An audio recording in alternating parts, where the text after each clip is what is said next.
Queridos irmãos, a paz do Senhor Jesus, sou o pastor Elias Santana aqui da Igreja Sede. É uma alegria estarmos juntos. Estamos estudando o livro de 2 Samuel, a história do rei Davi, o segundo rei de Israel. Nós estamos no capítulo de número 13 e nós vimos que a partir desse capítulo Davi começa a enfrentar alguns dilemas com seus filhos adultos. É o cumprimento daquilo que nós vimos no capítulo de número 12, quando Deus, após confrontar os pecados de Davi, diz a Davi que o seu pecado traria consequências terríveis para ele e para a sua casa, que o mal seria suscitado contra ele dentro da sua própria casa. E nós vimos que nesse capítulo de número 13, 3 filhos de Davi estão envolvidos: Absalão, sua irmã Tamar e Aminon, o filho primogênito de Davi. Aminon se apaixonou por sua meia-irmã Tamar, irmã de Absalão. E essa paixão doentia de Aminon por Tamar era algo que o incomodava, levando-o a estar quase doente de paixão por ela. Observe que as pessoas próximas a Aminon já haviam percebido que ele estava numa situação ruim. Quando seu primo Jonadab se aproxima dele, diz: "O que está acontecendo com você, filho do rei? Está cada vez mais abatido." Então era perceptível no semblante de Aminon que algo estava errado. A paixão de Aminon por Tamar era algo doentio. Era uma paixão cheia de lascívia. Então Aminon buscou o conselho de quem? De seu primo Jonadab. Um camarada descolado, sagaz, cheio de experiências. Diz o que ele deveria fazer, já que ter acesso à sua meia-irmã era quase impossível. Primeiro, por questões legais, a lei de Israel proibia esse tipo de relacionamento. Depois, porque ela era uma princesa, estava no palácio, tinha aposentos separados, ficava distante, inclusive, dos homens da sua própria família. Então, o sagaz Jonadab tem uma ideia brilhante de fazer com que Aminon estivesse sozinho com Tamar. Então ele diz: "Deita no seu leito, finge que está muito doente. Seu pai vai vir te visitar e quando seu pai vier, você diz para ele: pai, olha, eu quero que Tamar venha aqui e prepare uns bolos para que eu possa comer da sua própria mão. Agora ela tem que preparar aqui, porque enquanto ela vai preparando os bolos, a gente vai conversando." E Davi caiu nessa história, né? E Davi não desconfiou de nada. Ele simplesmente volta ao palácio e dá ordem para que Tamar procure seu irmão, para que ela vá à casa de Aminon e prepare algo para que ele pudesse comer. E hoje nós vamos ver o que aconteceu na casa de Aminon, enquanto Tamar estava lá preparando os bolos para ele. Veja o que diz o versículo 8 do capítulo 13.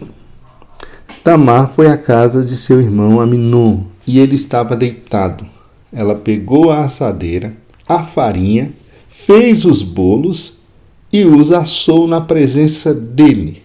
Então, observe, Tamar foi lá cumprir o que o pai dela determinou. Vai lá, prepara algo para ele comer. Ele queria comer uns bolos, ela preparou os bolos, fez tudo isso ali diante dele.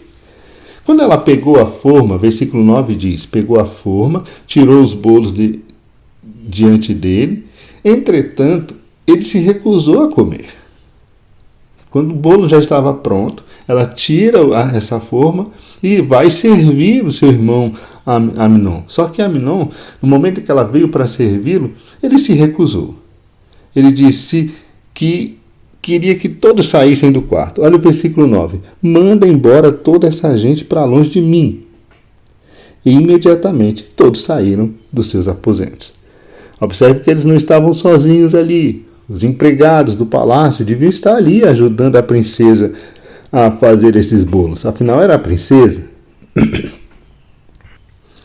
E aquele tanto de gente ali reunida não iria atrapalhar os planos de Aminon. Então ele já dá logo um piti e diz que não queria aquele tanto de gente ali, que queria ficar sozinho, e mandou que todos saíssem do seu aposento. Versículo 10. Então Amnon pediu a Tamar: traze o prato com os bolos até o meu quarto, para que eu possa me alimentar da tua mão. Prontamente Tamar levou os bolos que havia assado ao quarto do seu irmão. Observe que até aqui o plano parece estar caminhando e dando certo, né? Ele, de uma forma muito astuta, olha para ela, fingindo estar doente, e diz: traz o prato aqui, traz aqui no meu quarto, vem me servir aqui, eu quero comer da sua própria mão. E mais uma vez fica um alerta aqui para os jovens que estão aí no seu namoro, no seu relacionamento. Cuidado com essa proposta de ficar sozinho. Muitas vezes o rapaz ele olha para a moça e diz: eu queria tanto ficar sozinho com você. Cuidado com isso. Cuidado com as intenções dele. Cuidado com as intenções dela. Você serve ao Senhor. A sua vida é de Deus. O pecado, irmãos, ele anda sorrateiramente ao nosso redor. O diabo está ali também. Cuidado. Temos que ter cuidado.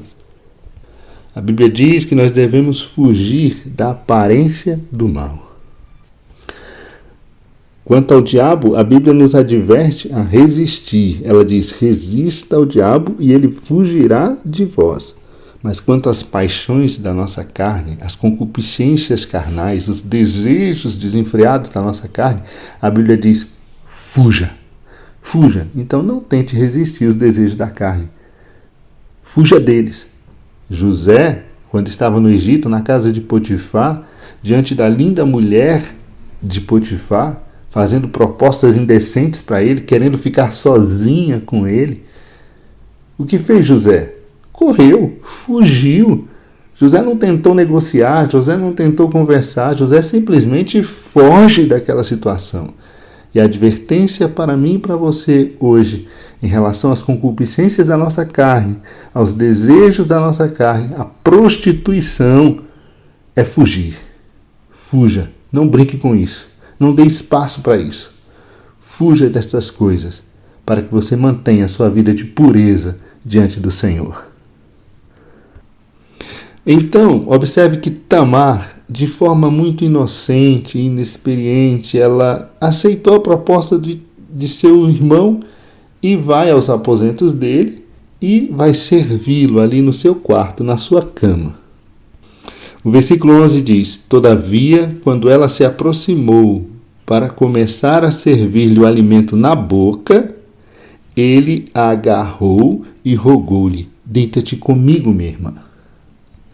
Observe que ele aproveitou-se dessa situação, aproveitou-se desse momento em que ela estava ali, na sua cama, servindo a ele, levando o alimento na sua própria boca, e a tomou, e a puxou para o seu leito, e fez a proposta para que ela se deitasse com ele.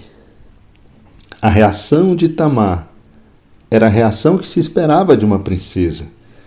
Ela olha para seu irmão e diz: não, meu irmão, não me forces, porque não se procede assim em Israel. Não, meu irmão, não me forces, porque não se procede assim em Israel. Não cometas essa loucura infame. Nesse momento a ficha caiu em Tamar e ela percebeu o intento maligno do coração de seu irmão. E ela então tenta dissuadi-lo dessa loucura, dessa insensatez, chamando a atenção dele para o fato de que esse não é o costume em Israel. Isso não se faz ali. A lei proíbe, Deus proibiu esse tipo de coisa. E ela diz ainda no versículo 13: aonde iria esconder-me por causa de tamanha desonra? E tu serias como um infame e cairias em desgraça perante todo o povo de Israel.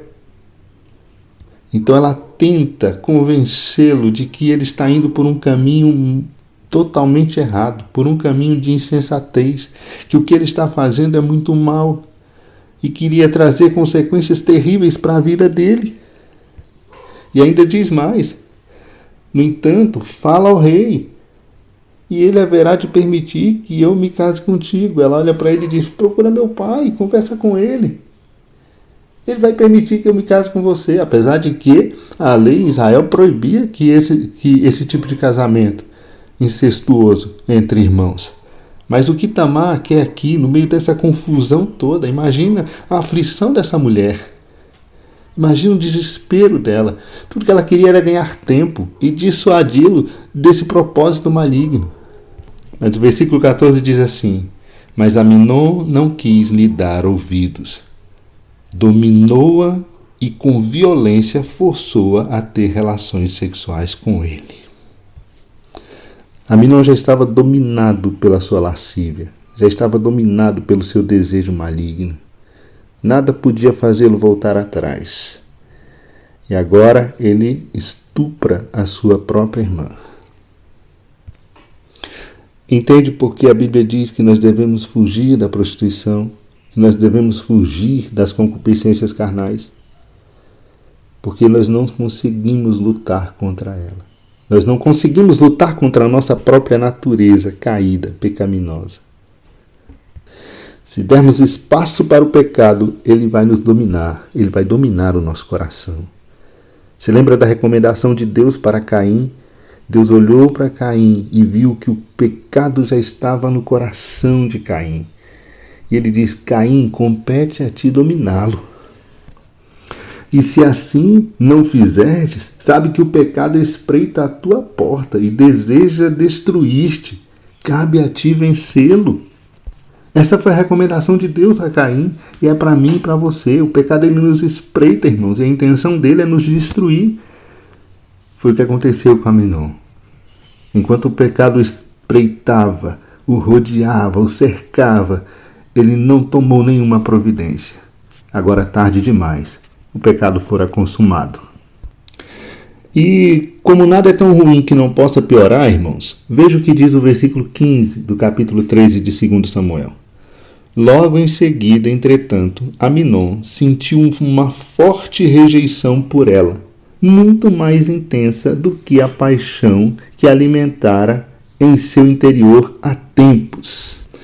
Observe que depois que tudo aconteceu, parece que a ficha caiu em Aminon.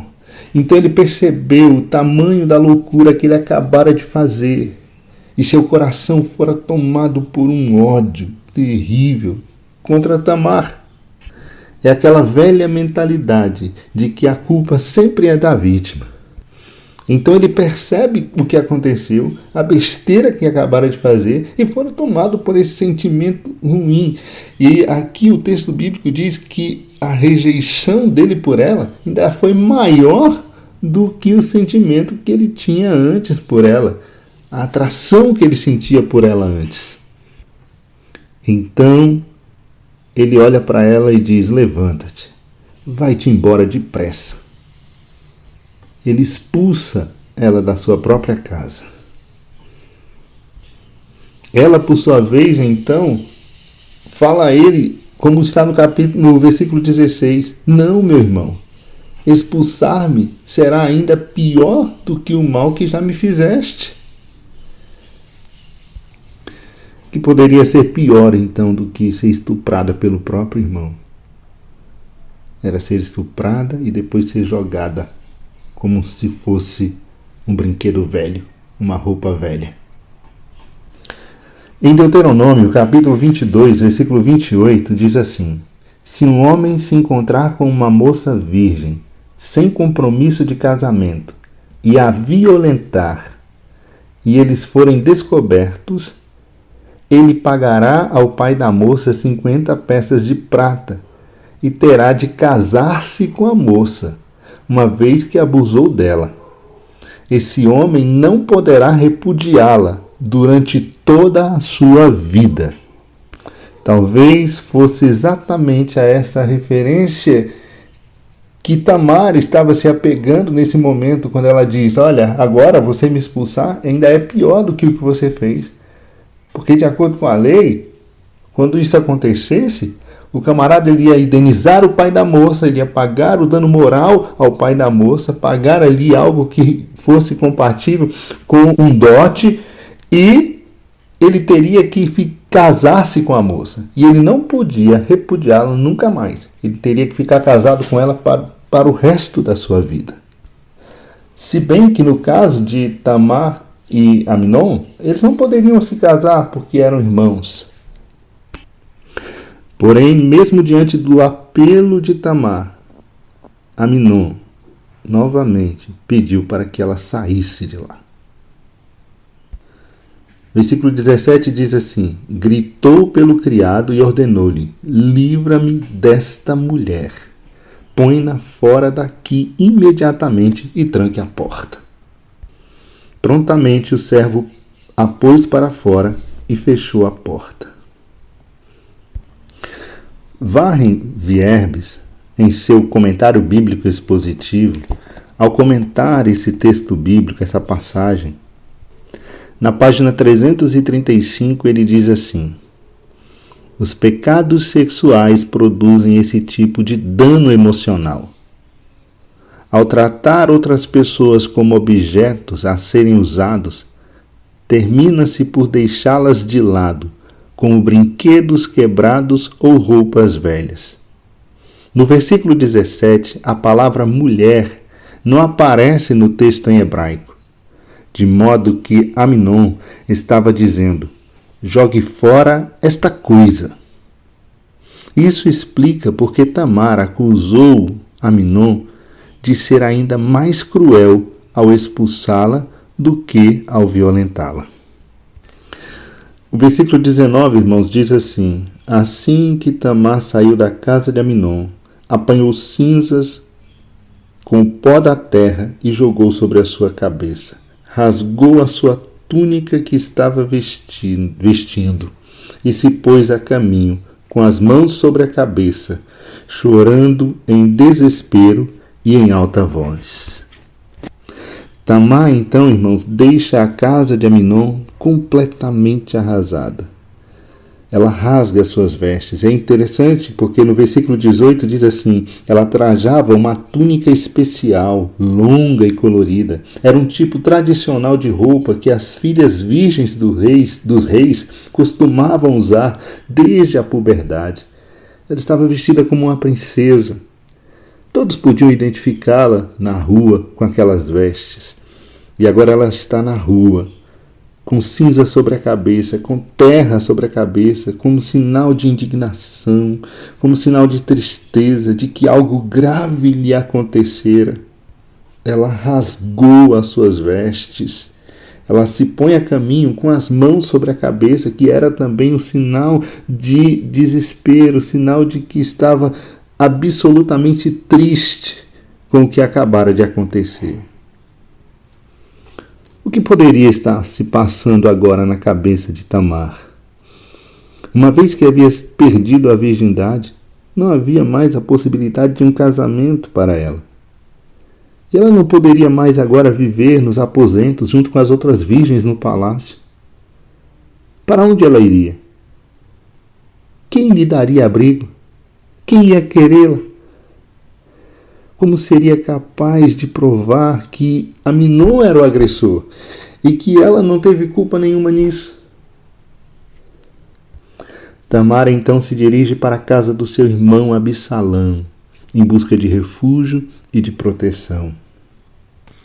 Observe o versículo 20. Assim que Absalão, seu irmão, a viu, lhe perguntou: teu irmão Amnon te ofendeu de alguma maneira?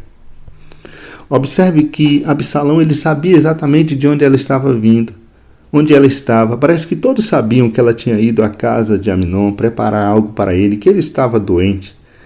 E agora, quando ele a vê daquela forma, com cinza sobre a cabeça, com terra sobre a cabeça, com as suas roupas rasgadas, chorando, lamentando, desesperada, ele já entendeu tudo, ele sabia o que tinha acontecido. E ele se aproxima dela e ele diz: teu irmão Amnon te ofendeu de alguma maneira? Em outra tradução diz assim: teu irmão Amnon esteve com você? Absalão entendeu que sua irmã havia sido violentada pelo seu irmão Amnon. Ele então diz para ela, tenta acalmá-la. Ele diz, ora, minha irmã, acalma-te e não te lamentes desta maneira. Afinal, ele é teu irmão. Cala-te e não te angusties tanto assim. Absalão agora precisava pensar na forma como ele vingaria sua irmã. E agora então ele olha para sua irmã e diz, olha, agora é momento de ficar em silêncio.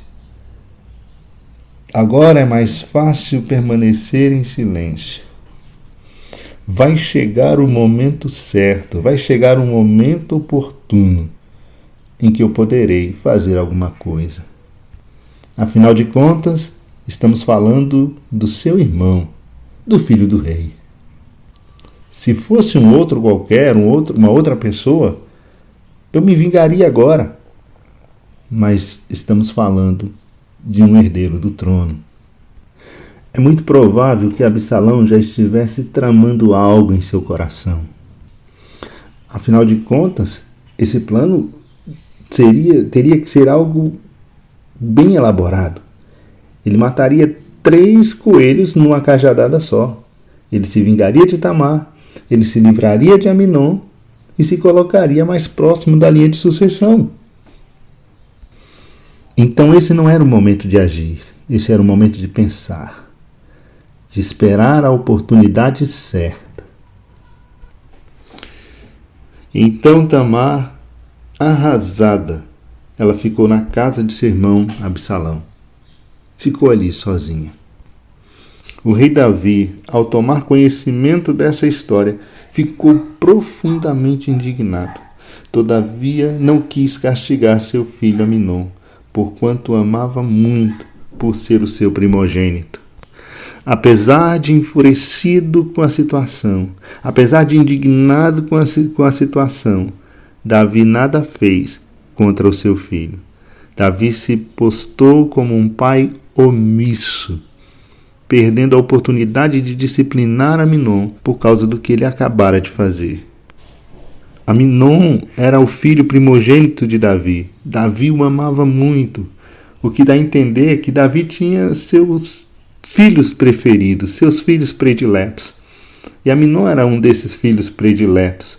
O fato dele ser o primogênito talvez fazia com que seu pai o olhasse como sendo o herdeiro do trono, o herdeiro do seu trono. E isso fez com que Davi não tomasse nenhuma posição em relação ao seu filho, em relação ao que ele acabara de fazer. Queridos, e aqui fica para nós uma lição, uma reflexão. Cuidado com a forma como estamos criando os nossos filhos. Não podemos ter filhos preferidos. Devemos amá-los de forma igual. E, como pais, não podemos deixar passar a oportunidade de ensinar aos nossos filhos que eles não podem continuar no erro. E a disciplina é a melhor forma para que possamos ensinar isso. Davi perdeu a chance de aplicar a disciplina ao seu filho no momento certo, na hora oportuna. E quando deixamos de fazer isso, nós estamos endossando o comportamento ruim que ele acabou de ter. Quando não o disciplinamos, estamos dizendo para ele que o que ele fez não é algo tão ruim assim. Disciplina é sinal de amor. O pai que verdadeiramente ama o seu filho, ele vai disciplinar o seu filho. Quando a Bíblia quer comparar a disciplina que Deus aplica aos seus filhos, ela usa exatamente a figura do pai amoroso. Ela diz, assim como o pai que ama o seu filho disciplina o seu filho, assim Deus também o faz. Deus é esse pai amoroso que quer o bem dos seus filhos. É esse pai zeloso e pelo bem dos seus filhos, em alguns momentos, há necessidade de que eles sejam disciplinados. Talvez ainda o pecado de Davi com Batseba o tenha impedido de tomar alguma providência em relação ao seu filho. A lembrança do seu próprio pecado fez com que ele se calasse diante de tamanha atrocidade. Quanto a Absalão, não falou mais nada com Aminon, nem bem nem mal. Isso porque o coração de Absalão estava tomado por um grande ódio. Olha o que diz o versículo 22. Porque Absalão estava revoltado e grande quantidade de ódio fermentava o seu coração contra ele, por causa da violência covarde e humilhante que fizera contra sua irmã Tamar. Apesar de nada ter dito, Absalão alimentava um ódio terrível em seu coração. Isso não vai terminar bem. Queridos, que o Senhor nos abençoe, que o Senhor nos guarde, que o Senhor nos ajude a viver uma vida santa, que possamos olhar para todos esses erros aqui da família de Davi, do próprio Davi, e aprender com eles, a sermos pais melhores, a cuidarmos melhor dos nossos filhos, para que possamos criá-los na demonstração do Senhor. Que o Senhor nos ajude. Fica na paz do Senhor Jesus. Um forte abraço.